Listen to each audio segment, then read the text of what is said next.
Assalamualaikum warahmatullahi wabarakatuh. Kembali lagi kita ketemu.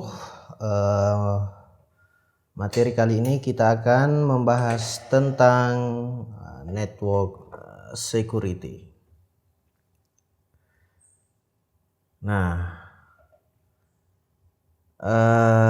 network security ini merupakan sebuah keamanan jaringan ya,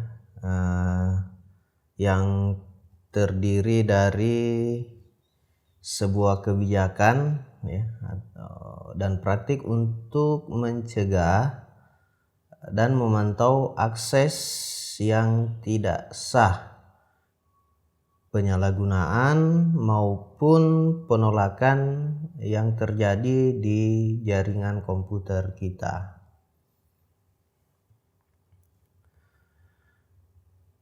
Network security ini melibatkan otorisasi akses ya ke dalam jaringan kita yang dikendalikan tentunya oleh seorang administrator ya. Jadi pengguna itu memilih atau diberikan user ID, biasanya itu username, password. Nah, untuk bisa masuk ke dalam sebuah jaringan atau dapat mengakses informasi ya dengan melalui autentifikasi tadi, user dan password itu. Nah, network security ini mencakup berbagai jaringan komputer ya, baik public maupun private, yang digunakan dalam pekerjaan sehari-hari. Kemudian melakukan transaksi dan komunikasi di antara bisnis ya. Jadi memang dalam kegiatan bisnis itu security network itu sangat-sangat penting dan sangat-sangat dibutuhkan. Jaringan ini dapat bersifat pribadi maupun publik ya dalam sebuah perusahaan.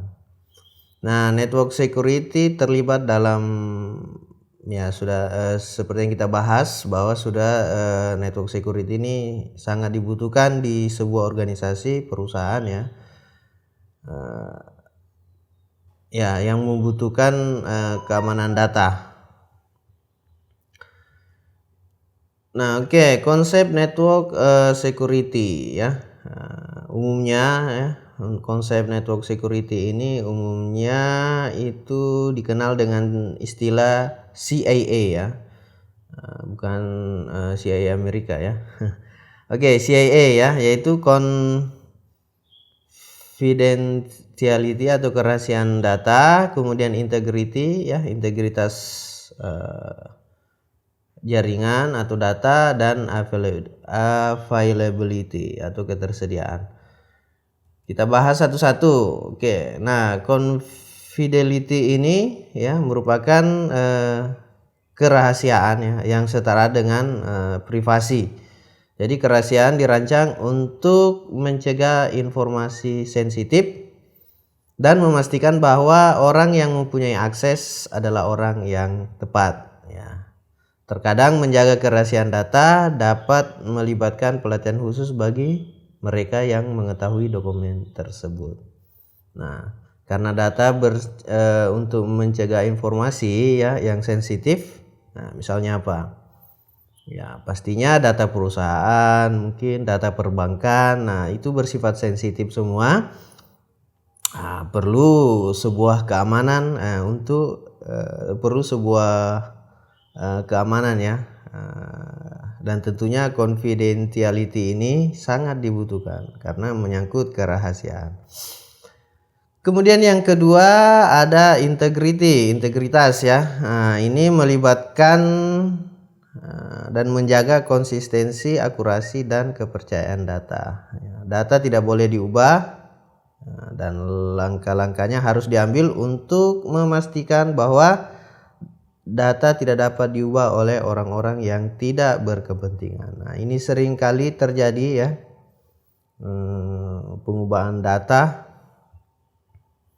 Nah, ini yang sangat-sangat berbahaya. Kemudian ada availability ya, availability atau ketersediaan. Nah, maksudnya di sini adalah konsep terbaik yang dapat dipastikan dalam memelihara semua hardware ya, melakukan perbaikan terhadap hardware sesegera mungkin saat diperlukan. Nah, ini menyangkut dengan hardware ya. Selain itu juga dapat memelihara lingkungan operation system atau sistem operasi. Nah, dengan konsep yang ada di dalam availability ini, informasi dapat selalu tersedia ketika dibutuhkan oleh orang-orang yang memiliki akses atau wewenang. Nah, hingga ketika user membutuhkan informasi tersebut, user dapat mengakses dan digunakan dengan cepat. Nah, itu maksud dari availability. Nah, kemudian ancaman jaringan yang sering terjadi. Nah, ini umumnya itu ada 4 ya. Jadi ada 4 tipe ancaman. Yaitu ada interception, kemudian interruption, kemudian fabrication, dan terakhir modification. Kita bahas lagi satu-satu. Nah, interception ini merupakan ancaman jaringan di mana ada pihak yang terlibat memiliki wewenang secara sah berhasil mendapatkan hak akses informasi dari komputer. Nah, ini yang sangat berbahaya ketika jaringan kita ini ada pihak yang tidak bertanggung jawab itu masuk ke dalam sistem kita. Lebih lagi ketika orang ini mengambil data pribadi kita. Nah, ini biasanya terjadi. Kemudian interruption. Nah, interruption yaitu penyerang ya, atau seseorang sudah mendapatkan akses ke sistem. Ya, artinya dia sudah masuk ke sistem, sudah melewati autentikasi, tapi belum keseluruhan administrator masih bisa tetap login ke sistem. Nah, biasanya ini itu menyerang user, bukan user admin ya, biasanya user untuk klien ya. Nah, ini sering terjadi, tapi belum bisa mengakses secara keseluruhan, belum masuk ke super usernya. Nah, ini istilahnya adalah interruption.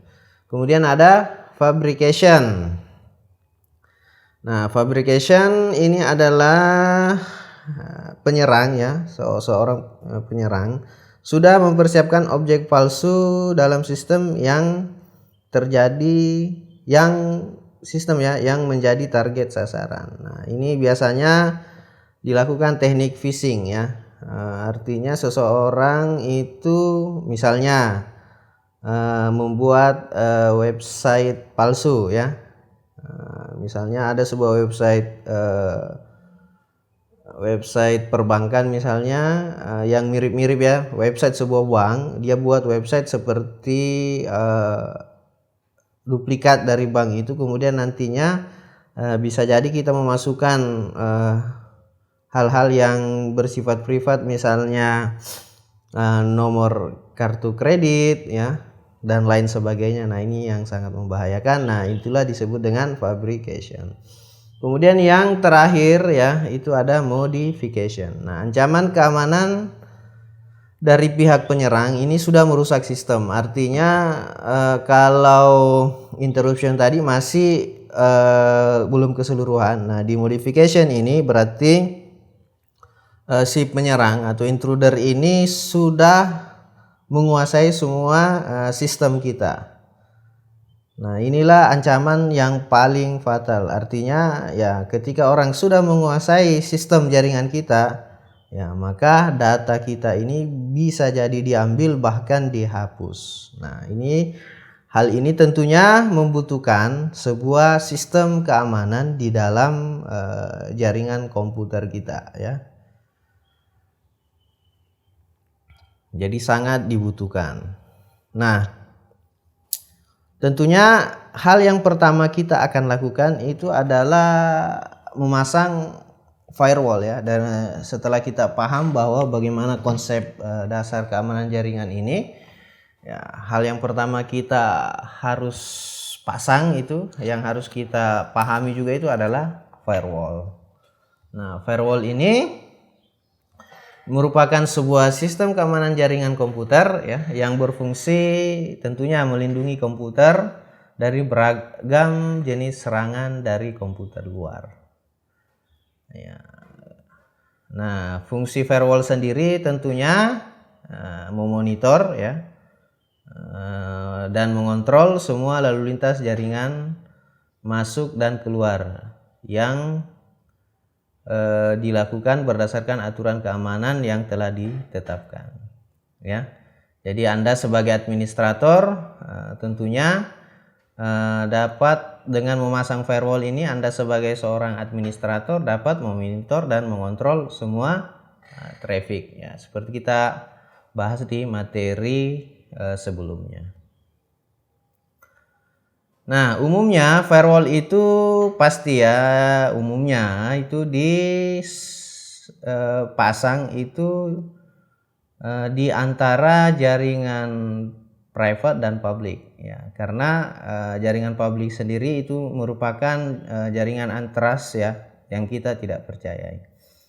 Dan kemudian juga ya, semakin banyak firewall dalam sistem keamanan dalam jaringan kita, maka semakin sulit bagi seorang penyerang, intruder atau orang-orang yang tidak bertanggung jawab itu mengakses atau mengambil data kita secara ilegal.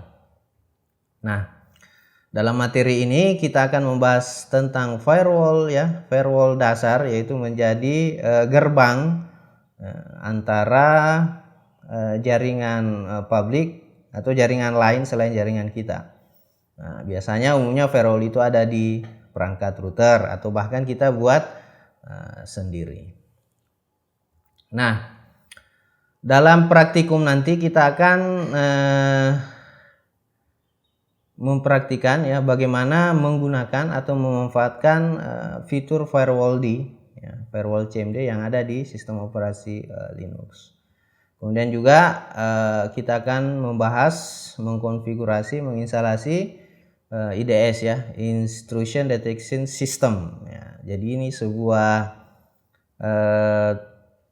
tools ya, yang kita pasang di jaringan kita, dan dengan IDS ini nanti dapat mendeteksi ya